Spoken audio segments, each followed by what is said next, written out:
الله الرحمن الرحيم. يا أيها الذين آمنوا أنفقوا مما رزقناكم من قبل أن يأتي يوم لا بيع فيه ولا خلة ولا شفاعة والكافرون هم الظالمون.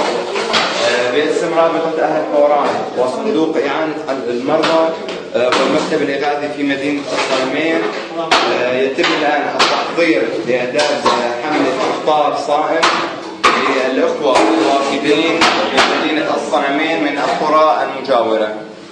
هاي طبعا عملية التحضير وإعداد الأطباق. من عملية إعداد الأطباق حملة إفطار صائم للأخوة الوافدين لمدينة الصنمين من القرى المنكوبة. عملية التحضير لهذه الحملة تقدم رابطة أهل حوران وصندوق إعانة المرضى بإشراف المكتب الإغاثي في مدينة الصنمين.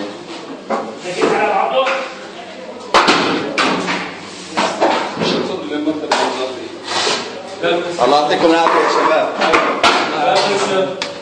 هاي عملية تحضير الأطباق. الله يعطيكم العافية يا شباب. خلاص انتظر الله يعافيك لحالك. هنا إعداد الأطباق قبل توزيعها إلى الوافدين إلى المدينة. تقدم طبعا رابطة أهل حوران وصندوق إعانة المرضى وبالتعاون مع أبو حلل الحوراني بإشراف المكتب الإغاثي لمدينة الصنمين.